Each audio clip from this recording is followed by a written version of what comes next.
持续锁定新闻大白话，我是黄运成，来为您介绍这一节国际话题的来宾。第一位是我们的政治学博士郭正亮，大家平安。还有资深两岸媒体人许和谦。主持人好，各位观众朋友，大家好。好，退役空军将领张延廷。主持人好，大家好。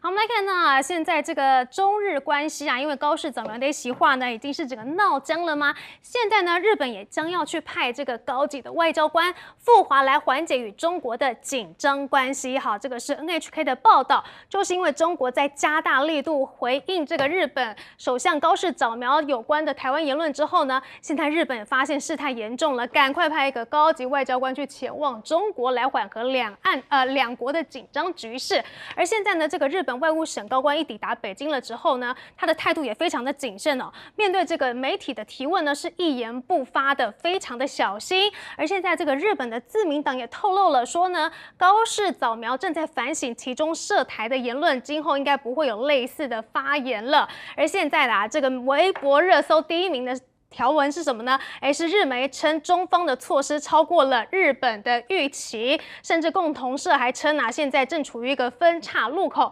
担忧若局势进一步陷入僵局的话，有可能受到经济反制。而目前这个中国已经对日本做出了什么反制呢？包含了这个黄海的实弹军演，还有留学预警，以及巡航钓鱼台，还有呢就是这个中国的这个游客赴日的这个警告，好，到目前呢是非常的这个越来越严重了。而现在呢，这个就怕陆客不来哇塞，日本的旅游零售业的这个股票呢是集体的雪崩暴跌喽。我们来看到这像是资生堂的股价呢是一度暴跌了11%，为4个月以来的最大跌幅。那唐吉诃德的股价呢也一度重挫了8.9%，是2024年8月以来的一个最大跌幅哦。那另外还有三丽鸥的股价也是大跌了8.8%。Uniqlo 下跌了6.9%。好，不只是如此，说这个陆客不给你去了，包含呢这个中国现在也舆论掀起了一股就是琉球地位未定论，来反制你们日本提的台湾有事。好，这个是这个微信的公众号说的说冲绳呢被中美法荷甚至日本都承认是一个主权独立的国家，名为琉球。如果日本执意要挑战中国核心利益，也就是台湾问题的话，那中国就有权依据国际法提出琉球地位的问题。那么这个观察者也说了，说如果这个反制日本的话，大陆的下一步可能就是召回驻日大使。哇，这个是一个外交上面非常严重的一个动作哦。而另外呢，这个大陆的学者高志凯也说呢，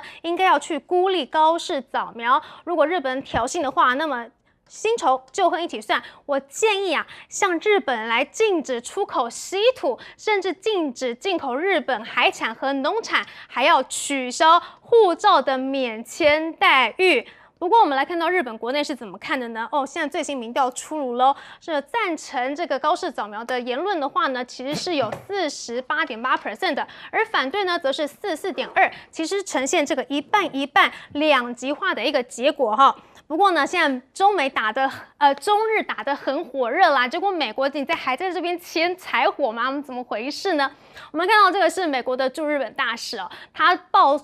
酸爆中方，还说谢谢你们去强化这个日美同盟。他说呢，仿佛提早迎来了圣诞节，仅向驻日中国大使还有驻大阪总理等等的致上感谢感谢两位进一步加化了这个美日同盟所付出的努力。甚至呢，这个驻美大使他还在喊话说呢，美日与 G7 的理念一致，将共同维护自由开放的印太和台海和平。还说中方近期的言论呢，暴露了本性。哇！但是呢，川普本人是怎么样呢？川普本人是没有直接回应高市早苗的事件的。而至于南韩呢，他的态度也很妙他还不断的好像选了大陆这一边因为怎么样？这个南韩总统呢，他是将这个东北亚3国的官方的表述顺序一向都是为韩中日，现在变成呢把中国的位置放在日本前面了。以前都是韩日中的，可以看得出来，这个南韩呢是非常看重自己与中国大陆的关系的。而至于这个高市早苗他点起的战火，未来会怎么样发展呢？我们先来请教郭正亮亮哥。我觉得这个很难解了，他目前派的亚洲局长那个级别太低了啦，这个他去能干嘛？它能够代表做战略上的调整吗？因为中国大陆现在提出来的诉求是要求高市早苗正式撤回言论啊，这个局长怎么可能帮他做决策啊？所以这个是没有用的啦。我甚至怀疑啊，是不是日本不愿意派更高级别的人，或者是中国不接受你派更高级别的人，不管哪一个都非常严重啊。那我认为中国大陆甚至有可能有一种看法，就是高市早苗如果不正式撤回，那就搞到他下台为止。因为对中国来讲，这没什么啊。那日本首相做几个月下台也不是没有过啊，所以我觉得如果他一直不愿意修正啊，因为比如说那个政调会会长、代理会长啊，在那边说，哎呀，高市很后悔啊，干嘛？你讲这个都没有用啊，因为你那个言论是在国会被询的时候的询答，所以他已经成为国会记录，所以中国大陆要的就是非常简单。你要另外留一个记录，表示你撤回，所以那个不算啊。因为日本右翼搞政治向来都这样啦，我道歉了，对不起啦。那你如果这样就算了，那他就赢了。我认为他们就是这样想了啊。所以中国大陆，我认为这一次不会让的啦。那只是说他升温升级的步骤，什么时候会碰到军事啊？我讲白了啦啊。那像高志凯讲那都是经贸的，你认为你经贸就可以逼高市早苗后退啊？我跟你讲，你太天真了啦！高市早苗，你刚刚讲那个民调哈，那个是针对这个言论的民调，那是48.8比44.2，可是你如果是问高市早苗个人的民调，高市早苗现在的民调是69他本来是62啊，现在上升到69，他怎么可能退？我认为不可能啊，所以中国大陆只能继续升温啊。那为什么川普不讲话？川普认为时间还没到啊，就是你一定要高到几乎快要开战了，他才出来讲话啊，那不是又捞到一个便宜啊？所以我认为川普是在等时间。那因为中美毕竟还是有战略对话嘛，那中国大陆最后一定会认为他要在升级的时候，就会跟美国说，那你到底要怎样啊？因为这个事实上薛健早就讲过了啦，那个中国驻日本的总领事啊，他说日本在火中取栗啊，那个因为他认为他背后有人啊，然后他就说那个背后那个人请你出来处理啊，那摆明就是美国嘛，所以我认为中国大陆不会迅速升高到军事阶段，比如说钓鱼岛海警船绕一绕，那个还都是过去的动作啦，3艘军舰经过大隅海峡，那个也都是寻常动作啦，它还没有到真正有力量的军事动作，还没有啦，所以估计短期内应该还是经贸啦，那会慢慢升温啦，所以现在这个中国大陆的最新的说法是，这个外交部发言人也说了，就是李强没有要在 G7 的会上面去见这个日方的，所以其实中国大陆的态度也是非常的强硬哦。对，我觉得就是要我说真的啦，我觉得高市早苗如果不正式撤回，那中国就是搞到美国出面为止了。我认为目前的样子是这样啊。那中国大陆这个是有理有据的啊。你凭什么说生存危机，所以你就要出兵啊？这是什么逻辑啊？那朝鲜半岛你为什么不出兵？朝鲜半岛北韩那个他延坪岛他还射过飞弹那日本那个时候为什么不说影响我的生存危机，所以我要出兵？为什么特别针对台湾？所以中国大陆根本认为这个不是政治问题而已，也是历史问题。就是918满洲事件，你的理由就是生存危机啊，卢沟桥也是啊，偷袭珍珠港也是啊，所以你日本讲生存危机就是军国主义复活嘛，不然你为什么不讲朝鲜半岛？朝鲜半岛事实上比台湾还要紧张啊，离你更近啊，你不是应该说啊，这个是纯历世代的危机，所以我不排除集体自卫权，你为什么不讲？所以我认为没有用啊，就是要收回了，不然一定没完没了。好，接下来我们来请教徐和清老师。是，现在高市的这个做法，基本上他是把事情从一开始在国会答询的一个口头答询的失误，慢慢的导向成一个中日可能要提前摊牌的一个战略的误判。这其实呢，刚刚讲到啊，就是说日本其实一开始想恢复这个首脑层级的对话，那现在主持人也说了，李强已经拒绝在即将上演的这个巴西 G20上面跟高市早苗会面。那事实上啊，其实大陆原本对高市早苗是摆出了一个先礼后兵的姿态。其实，在2个礼拜前的这个韩国 APEC 上，习近平愿意见高市早苗一面，我自己还觉得蛮讶异的。因为如果摊开高市的整个从政履历来看，不可讳言啊，他确实是自奉为安倍的传人之外呢，他其实还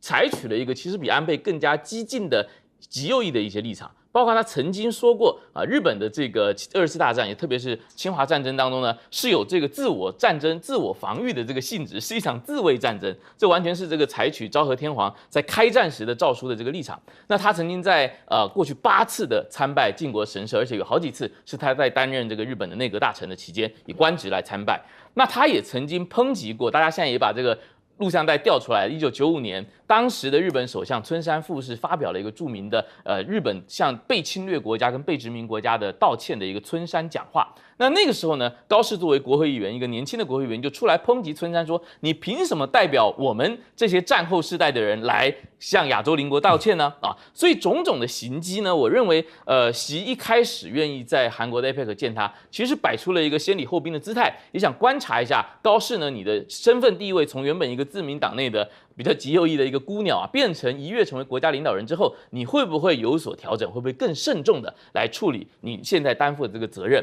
但很可惜啊，这个过了2个礼拜，我们可以看到大陆应该对高市可以说是只能放弃幻想，然后准备来进行斗争。那其实按照原本中国大陆的区域战略来说在原本石破茂这是一位相对比较知华派，或者说对中国大陆的这个态度比较和缓的首相在任的时候，其实大陆是想趁着这个机会，趁着韩国的李在明当上了总统，那李在明大家也知道他是一个韩国所谓左翼的或者说进步派的领导人，那大陆是想趁着美国对日韩进行非常严厉的关税还有投资的施压的时候呢，趁机来把这个日韩的关系跟中国大陆拉得近一点。所以我们看到10月份的时候呢，其实中日韩3国央行行长在美国开 IMF 的秋季年会的时候，3国行长还聚在一起谈了一下3国是不是能够推动3国间的货币本币互换的可能性。相对的来说呢，就是美元的地位在我们东北亚能够被稍微削弱一点点。那甚至也一直有这个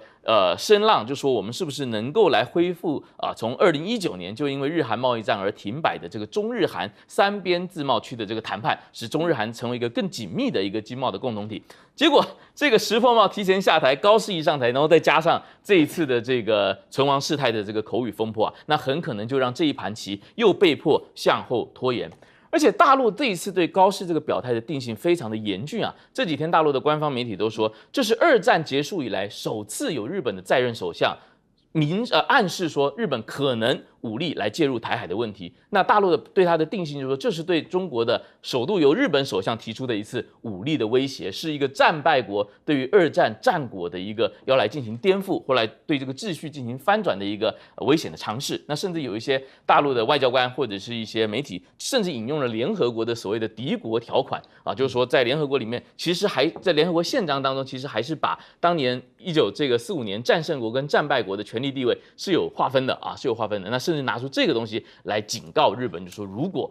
日本有什么这个不轨的话，那中国大陆甚至是可以绕过安理会来进行单边的行动。那这一次刚刚也讲到美国为什么川普这么安静当然我非常同意郭老师说的，川普在等一个更好的入场时机来解双方与倒悬。但更重要的是，其实日本这次的做法其实是有点尾巴咬狗，就是说他作为一个 junior partner， 作为一个比较小的盟友，他比美国还提早战略清晰美国至少在川普任内掰回了拜登几次这个用口头说，因为美国要去防卫台湾，川普到目前为止，他没有对做这样的表态，回到了美国原本的立场，从来不说如果台海一旦有事，美国会怎么做，反而是日本这个美日同盟中的这个比较小的伙伴自己跳出来说，那如果存立事态发生的话，那日本要有可能来派出这个自卫队来军事介入，那这当然让中国大陆非常的警惕啊，所以有可能也采取了一个所谓的露头就打的战略。当你有这个苗头的时候，我又杀鸡甘用牛刀来让日本的国内外来警醒到你这个发言跟这个态度是非常危险的。好，接下来我们来请教张云婷将军。这个日本首相高市早苗谈到这有关台湾这方面的问题的时候，我认为中国大陆刚好可以利用这个时候我认为他会是重点在钓鱼台海域。我认为他会有3个征候，第一个，他可能以后对钓鱼台的这种战术巡航，他可能频次会增加了。就是说以前的时候，1个月到2个月才一次，那现在几乎每个月来一次，他就战术巡航，通过钓鱼台这个8个岛屿之间，在这个海域之中做战术巡航。第二个呢，他将来会不会比较跟这个中国大陆跟菲律宾之间在黄岩岛的问题？他搞不好将来会不会有一天，他找一个适当的时机宣布钓鱼台是国家海洋保护区？因为现在黄岩岛就是国家海洋保护区啊，他就变成他的国内法在执法啊。这个是中国大陆的领土哦，是国家海洋保护哦，在附近的这渔捞或者是捕获，可能要经过中国大陆的某一些方面的许可。为什么？这个就感觉到有点落实钓鱼台主权在中国大陆的控领之下。这个不要。第3个，我认为是不是以后在选适当时机啊，中国大陆的海军啊，在钓鱼台这个附近的海域啊，实施升旗典礼。他就在那边在船上就实施升旗典礼。为什么？就在钓鱼台的海域。在12海里之内，但是在中国大陆的，因为我们知道军舰也是国土的延伸，他这样子，找个元旦或者找一个他的特别的日子，在这边举行升旗典礼，这样对这个中国大陆非常会做文宣，对世界做昭告，会这个状况哦。我们看看中国大陆对钓鱼台的实质上的控领，会随着刚好利用这一次，他慢慢就是把它高调，把它用出来，把它提出来，因为平常你提，就好像也要找个原因，找个理由啊。那现在高市早苗刚好送了一个原因给你啊，中国大陆在这方面，他会来炒作。另外一个，中国大陆的无人机，长航程的无人机，它会到钓鱼台海域的上空出没。那这样的话，更对钓鱼台实质上面的就军事上的活动啊，就慢慢具体化了，从海面上的活动变成立体的空间上的活动，也来做搭配。我认为中国大陆会这样来走。那我们来看看，那川普卖什么药呢？我认为川普是最大获利者，让子弹飞一下吧。因为如果中国大陆跟日本这波紧张的关系升高之后啊，日本就要买单了。为买什么单？军售武器啊，你这个够不够啊？你跟中国大陆军力那么强，你是不是要买一点东西啊？因为中国大陆的对日本的这方面军力上面的压力增强，日本就要向美国去买单。那赚的钱的是美国人，所以川普到现在是会在一种静态的姿势，把这个时间向后做递延，获取更大的这个军售的商机。我认为川普在这一方面是最大的获利者。好，说到这个军售的状况，我们来看到现在正是这个杜拜航展的第一天哦，哇，中国也在这个航展当中来大放异彩哦。首先呢是这个 C919 飞机是首次在中东地区来进行展示，那此次呢有2架 C919 飞机以及1辆 C909 公务机组团亮相，另外呢还有这个1:1模型的翼龙 X 无人机，这个呢也是翼龙 X 首次的在境外航展上面来进行静态展示的哦。还有一个很厉害的就是这个国产的明星教练机 L15， 它呢甚至是在杜拜的上空啊，哇塞，来画出了一个爱心呢，非常的厉害。那呢编队呢是完成了名为这个阿联酋基因链等多个特技动作之后，就在天空中呢来画出了这样子这个巨大爱心。好，另外呢，这个阿联酋空军的骑士飞行表演队呢，也是驾驶这个 L15高教机来惊艳的亮相。好，除了这个军用之外啊，低空经济也是无人机的一大重点。这个联合飞机呢，就在中东地区落地无人机的送餐服务。哇，那除此之外呢？哇，中国的机器人当然也是一个重点了。现在这个中东土豪们就买了很多的机器人，在头上还戴起了头巾，跳起了舞。这个是来自中国科技公司加速进化的机器人，与当地人一起表演阿联酋地区的一种传统舞蹈棍子舞阿雅拉舞。好，说到了中东啊，现在呢，这个沙烏地阿拉伯的王储也即将要去访问美国了，美国也是重礼来迎接哦。这个是美国陆军呢，为了要来迎接18日沙国的王储即将去访问来见川普，因此进行了一个史诗级的彩排哦。美国陆军呢在草坪进行了声势浩大的表演，鸣放巨型火炮，还伴随烟雾旗帜的挥舞，这个场面是非常的壮观。而为什么这么重视这个沙国呢？其实就纽时就报道了，说是川普集团有意在沙国一件大型国有房地产开发案中去分一杯羹因此呢，未来沙国可能会出现这个川普品牌地产开发案哦。但是怎么样呢？其实沙烏地阿拉伯的主权基金呢，是最近是在减持美国股票的哦。这个持股呢降至近1年来的最低哦，像是这个2023年的第3季度内呢，就减持了对美国股票的持有，尤其是近10家美国公司的股份，导致其投资组合达到了近1年的最低点哦。好，减持美国股票，但是跟中国的关系好像变好了，因为我们来看到阿拉伯联盟的秘书长呢是开始对中国来进行正式访问喽。他15日呢应邀前往中国访问，预计呢也会签署一个谅解备忘录。好，美中之间呢不止在中东上面的外交战，还有经贸战要去竞逐，在这个军事的间谍也是非常的紧张，包括了这个。新的媒体报道说呢，美军的 B-2 轰炸机机队驻扎的这个密苏里州怀特曼空军公司旁边的一个基地公园呢，它的所有人呢，竟然是一个与中国有关的空壳公司。这个背后呢，是一对华裔的夫妻，因此引发了国安疑虑，议员就要求要彻查。而在南海方面美军呢也临时部署了这个 MQ-9A 的死神无人机到菲律宾，要参与监控中国的行动，要强化美菲同盟在印太地区的态势感知能力。好，而前阵子呢，这个在迷你兹号这个失事的 F-18战机，还有 MH-60直升机呢，现在美军也要赶快派救援船去前往打捞，就是很担心这个重要的战机呢可能会被这个其他的国家给打捞走，那么机密可能就会泄露出去了。但是怎么样现在美国对于这个军事成本的开发成本豁免呢是进行了取消哦，因为川普政府已经决定要取消了南韩、日本、澳洲以及北约盟国对于美国军购的武器开发成本豁免。未来这些国家进口美国武器的话，还必须要去支付庞大的额外费用。看来美国对盟友呢还是一样相当的精打计算的。好，我们就先来请教国政的亮哥，怎么看这一次的这个杜拜航空展中国的军事实力呢？我这个航展主要是中国跟阿联酋签了一个航空科技合作备忘录那这个未来包括人才培训、技术研发，还有基础建设我认为未来C919可能会迈进阿联酋啦，因为它是属于中距离的嘛。那阿拉伯半岛确实需要这样的一个中距离的客运机那另外还有一个是。你刚刚这个漏讲那个翼航智能有那个自动驾驶飞行器它有那个载人的演示飞行我认为这个阿联酋也可能会买。那还有那个翼龙 X 那个事实上是大型的无人机啦。这个如果卖给阿联酋，恐怕周边的国家会害怕因为它的作战半径有4000公里它最长飞行是10000公里而且可以它可以发射鱼雷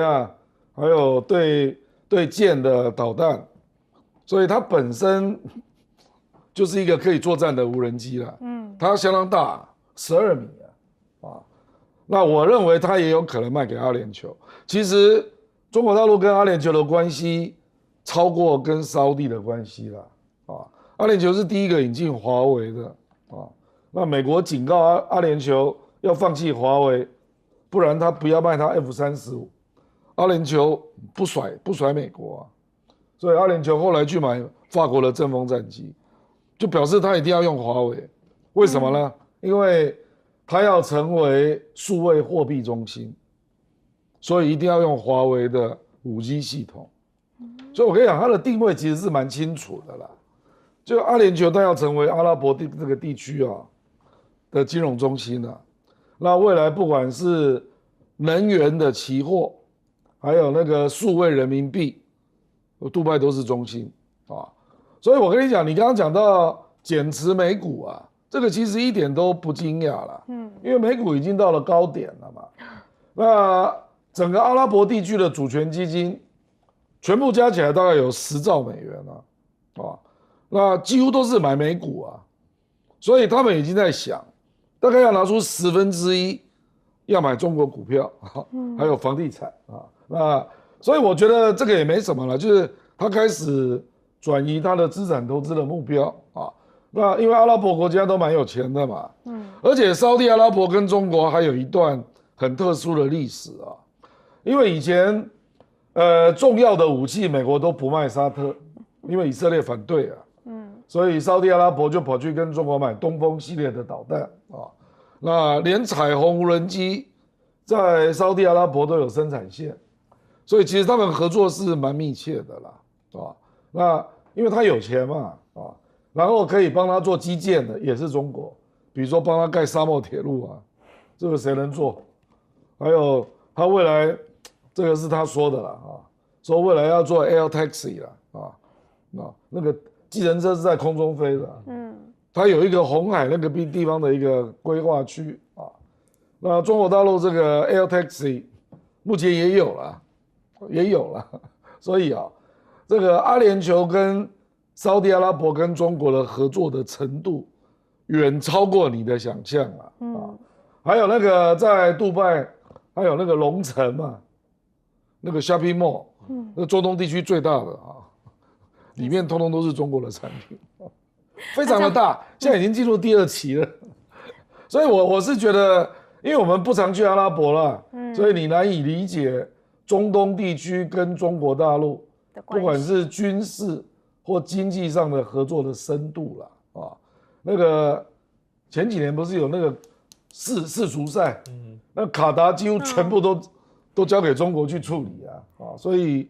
我觉得我们在台湾大概很难理解他们合作的深度了我觉得中东大概就是中国打算把它打造成第2个东南亚，就另外一个经济的腹地了。中国大陆会投入蛮多的力量来经营这一块。好，接下来我们来请到张将军，怎么看这个杜拜航展中国的军力？我们杜拜航展呢是2年1次，都蛮盛大的，这个媒体都会广泛的报道。那这是中国大陆啊，在每次在杜拜航展呢，都会有一些特色，它的这些飞机啊来这边参加航展。我们可以看出，今年的2025的航展，中国大陆我认为它将来它是以取得商机、商业的这些我们讲这些订单为最重要。我们看这个。他派了一架这C919，然后但是他派了2个C919，我认为他将来卖的是卖C919。C919他如果是通通是经济型的这个座位的话，可以坐190个。然后他现在有3个C919，价格比较经济。你看现在我们知道波音737老出状况嘛，那现在你要靠法国的这个空中巴士，市场也非常有限，他想拿719来取代它。你不买，因为它同一机型的就是美国的737 MAX 啊，那个出的事情太多了。那中国大陆是不是这个时候趁势而起？所以他这次派2架的C919过去，然后C919它现在是复合材料比较轻，然后呢，因为比较轻，它又把它的这个气动力把它优化，它又比较省油，然后又变成模组化，它的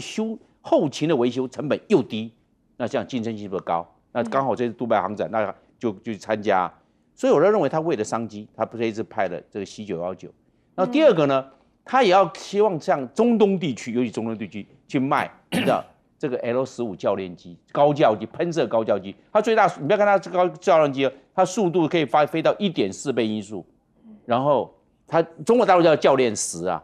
然后现在大家不要忘了，他要做特技表演，知道吧？那现在阿联酋，它的飞机就是用这个我们讲的教练室，就是 L-15。你看它现在在这飞的这个编队，那换句话说，这个 L-15教练室是蛮稳定的，一定它可以做特技飞行，而且它低速的时候啊，在高弓角的状态下，它不会进入螺旋，它蛮稳定的，因为在高弓角失速的状况下，飞机可能不行的时候，它会进入左螺旋或进入右螺旋，是会这个状况。而它在低速状况下很稳定，不进入螺旋，因为重心在前，机头向下掉下来，这样蛮稳定的了，不会进入死亡螺旋呢。那这个飞机很适合做教练，它又是喷射教练机，然后呢又可以作为轻型攻击机。那它因为它喷射的，也可以去做攻击机，也可以做教练机，而可以拿特技飞行表演来看，这个飞机的可靠度跟稳定度，还有可操纵性都是比较好。那现在就刚好来发个爱心给大家看了，然后编队飞行来拉几个跟斗，或者是编队滚啊，或者编队同滚啊，让大家来看一看。你看它是这样。最后来一个炸弹开花给大家看。换言之，他是在这边想要卖就是 L-15，就是教练10的飞机到中东其他地区，为什么便宜？你们大家可以接受吧？你买其他教练机贵，但是买中国大陆教练机便宜，你要不要？他就是刚好在杜拜航展来秀一个。第三个我要认为他另外一个是注重的是无人机市场，翼龙，因为将来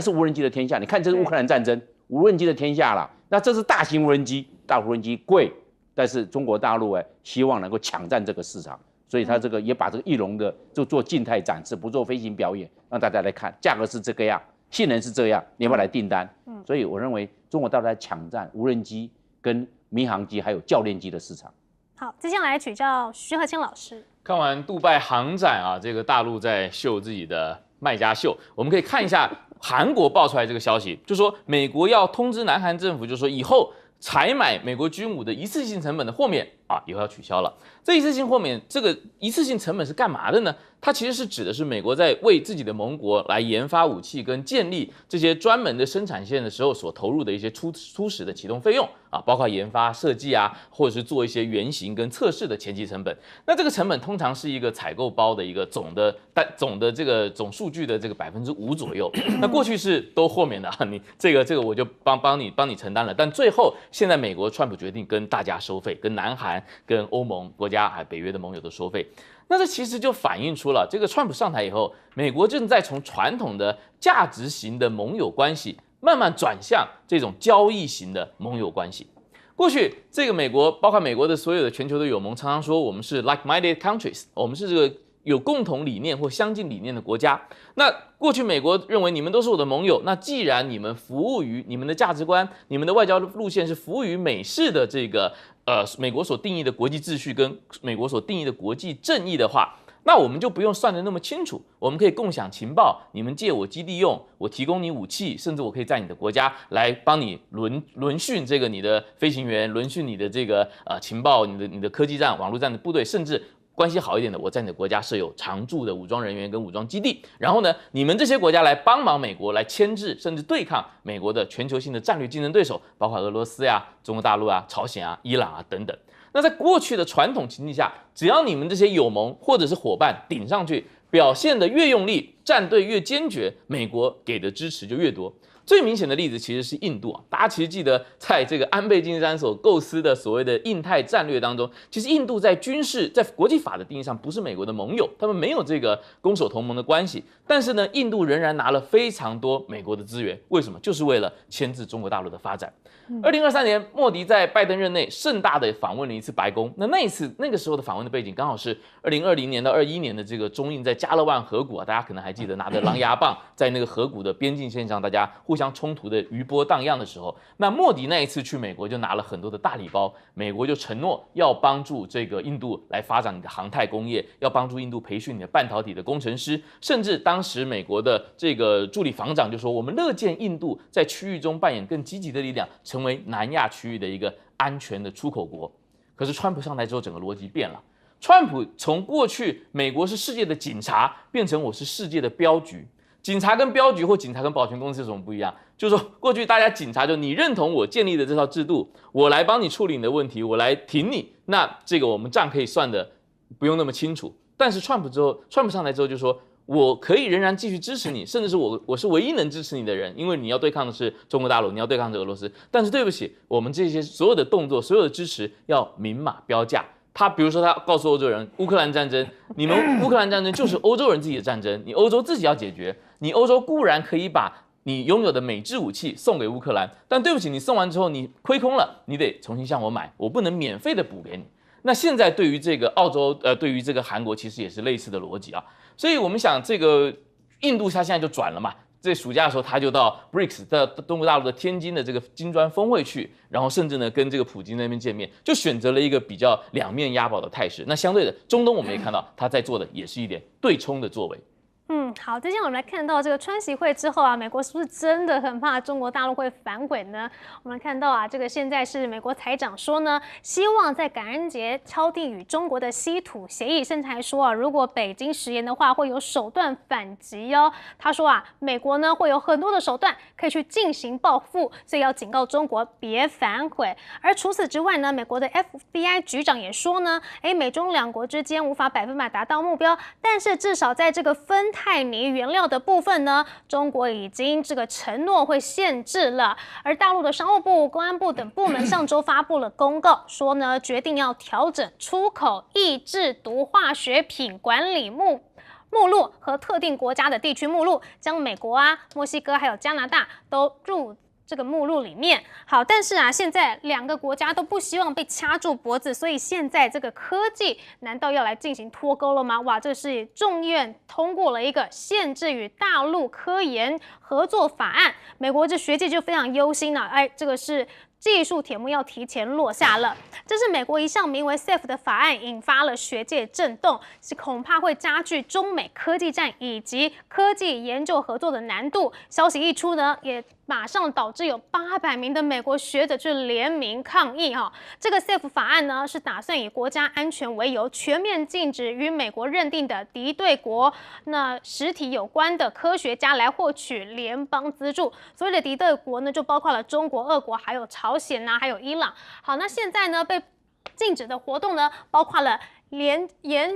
合研究，还有合著论文，以及指导敌对国的研究生啊，还有博士后的研究员。而且这个条款是具有追溯效力之哦，意味着啊，这个过去5年，任何有此类互动的科学家都可能会失去联邦资助的资格。而就是因为现在美中的科技脱钩啊，现在中国新创企业的海外融资比重呢，也是比7年减少了约40%。日经亚洲报道指出说，中国的新创企业正逐渐的减少对海外创业投资的依赖，转而更多的是去寻求地方政府的融资，或者呢对这个美中两国科技霸权竞争产生了一个重大的影响。而今年前8月啊，中国新创企业从海外筹集的资金额对66亿美元，是在总融资额的10%以上，远低于2018年的50%的比例。不止这个融资的部分啊，留学生也是。中国在美国大学的留学人数是连续5年下滑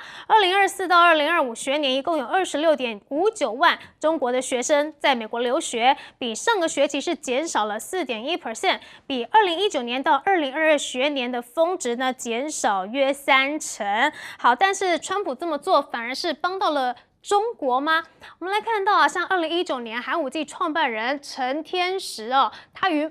全球顶尖富豪的距离十分的遥远，但是就在美国切断了中国取得尖端技术的途径之后呢，北京要培育本土技术之后，寒武纪的股价在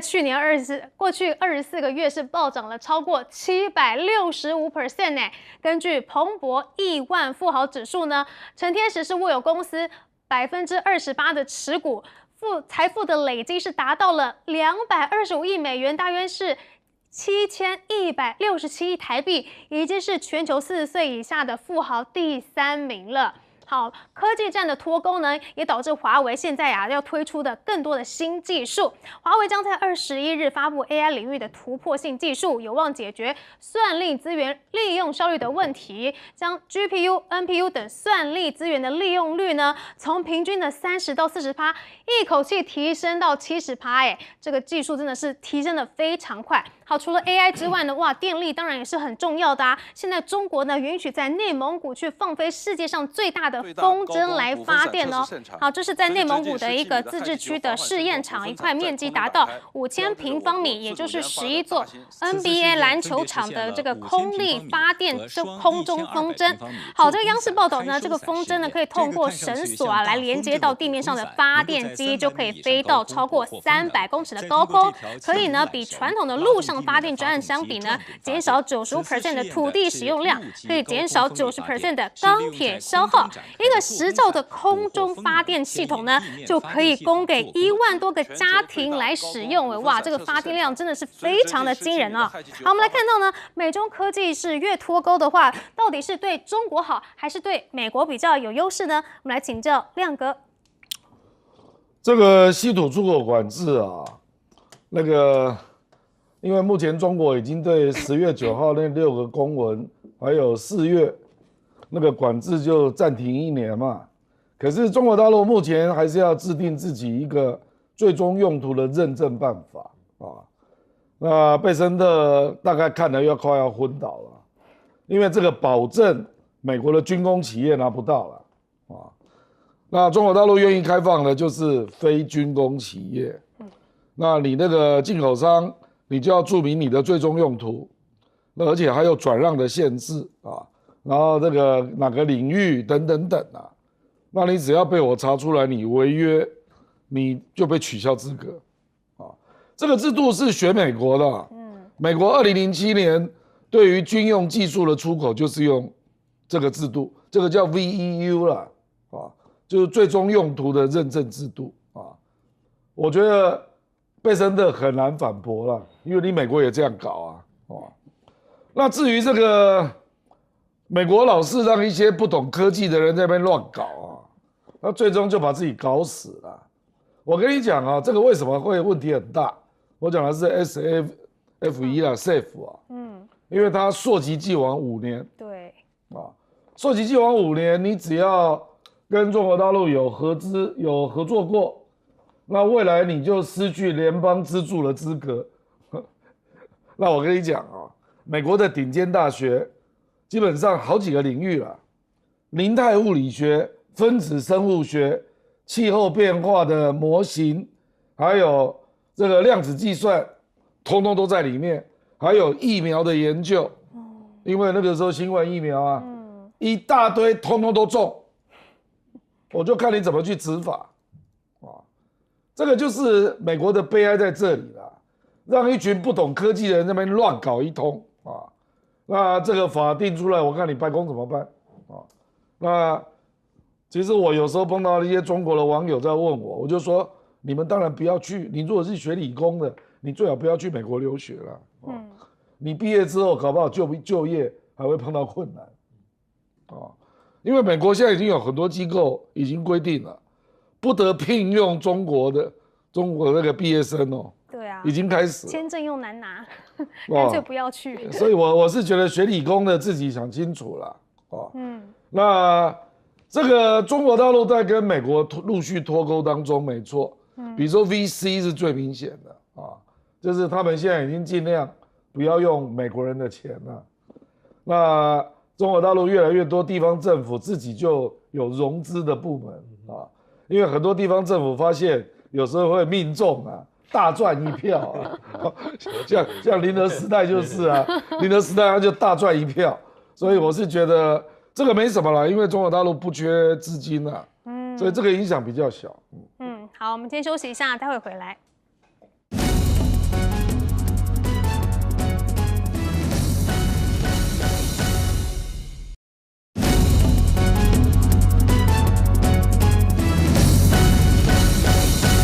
好，美中科技脱钩了吗？我们来请教徐和金老师。所以刚刚看到这个美国财长贝森特的这个放话，就让我想到他之前在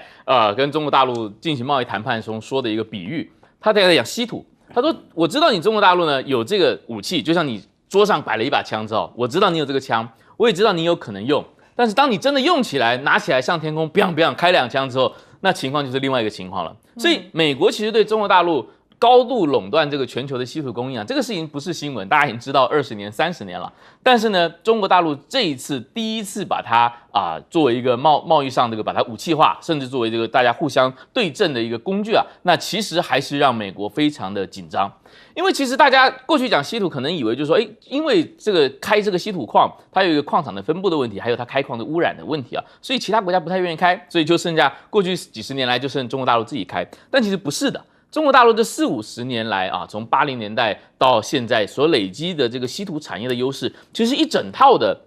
东西，它除了开矿之后呢，你开采之后的冶炼分离的技术，冶炼之后的这个制造金属合金，还有再进一步做成这个磁体材料啊等等的深加工的这些作为啊，这些稀土工业并不是说1天2天就能够做完，或者说美国它忽然拍案而起说我马上要复制一套就能够复制完成的。因为到目前为止，中国大陆现在是唯一的这个全球在稀土行业上是全链条商业化，而且大规模拥有规模存在的一个国家。那所以川普在前一阵子访问亚洲的时候啊，其实也非常的要补破网啊，他去跟日本、泰国、印尼、澳大利亚每个国家都签了跟稀土有关的协议，核心呢就是说要保障美国要用的稀土关键原物料，以及大家促进资讯还有这个技术的交换，一起来投资研究，把中国大陆所这个垄断的这个从冶炼、分离、深加工、合金制造、磁体啊，全部啊要来慢慢补上。那当然了，这个补上也并非朝夕之功啊，所以大陆其实从2017年、18年，上次也说过，大陆是跟全球目前最有经验跟美国打贸易战、打科技战的国家。那所以在面对 AI 这件事情上呢，也打了很多年。AI 晶片这件事情上，从2022年开始，其实美国就不断的加大这个对于中国大陆的 AI 的这个断供 ，AI 晶片的断供，它的第一个小目标是不要让大陆制造出高算力、高性能的 AI 晶片。第二个目标是让大陆没有办法用高性能的晶片去模仿它的这个去算自己的做出自己的 AI 模型。但是现在寒武纪就成了在这个倒逼之下没有办法。寒武纪一开始靠台积电，但台积电把它断供之后，它只好自己做。现在它就成为了中国大陆唯一的规模化量产 AI 芯片的公司，股价甚至超过了宁德时代跟茅台，变成大家叫它韩王啊。好，我们先休息一下，待会回来。